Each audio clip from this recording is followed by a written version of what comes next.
हे पाहून तुम्हाला वाटत असेल हे पंचमहाभूते गेले तरी कुठे होते. चला तर मग सांगतो. तर भाऊ आम्ही दोन्ही भूत सकाळी सकाळी उभे होते हरताळा फाट्यावर. तिकडून अजून 2 भूत येणार होते त्याची वाट पाहत. हे आले ते 2 भूत, दिलीप भाऊ, किरणताई. मग काय पचकन पेट्रोल टाकून गचकन निघालो 4 भूत जळगावच्या दिशेने. जळगाव पोहोचल्यावर पंचमहाभूतामधलं एक भूत आम्हाला जॉईन झालं. आम्हाला जाणं होतं जळगावच्या पुढे 15 किलोमीटर. मग काय पुढे गेल्यावर आयफोनच्या मॅपमध्ये बी रस्ता दिसत नव्हता आणि अँड्रॉइडच्या मॅपमध्ये पण दिसत नव्हता. येले त्याला विचारून आम्ही कसे तरी पोहोचलो लोकेशनवर. हां, आधी काही कोणाचं लग्न नाही भाऊ, हे आहे रिसॉर्ट. याच्या जाहिरात शूट करायला आम्ही आधी आले होते आणि शूट करताना बॅकग्राऊंड म्युझिक दिलीप भाऊ तोंडान देत होते.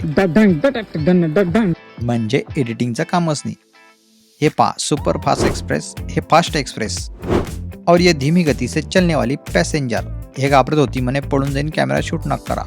आणि खाली उतरल्यावर ॲटिट्यूड तो पहा.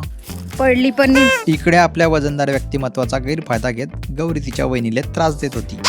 शेवटी बांद्रायसारखं लटकत लुटकत कुदत कादत भटकत बुटकत आमचा शूट आम्हाला पुरा केला आणि आम्ही निघालो जळगावले फुले मार्केटमध्ये पाणीपुरी खाऊन शिदे मार्गी लागलो. व्हिडिओ आवडला असेल तर लाईक करा, शेअर करा, कमेंट करा.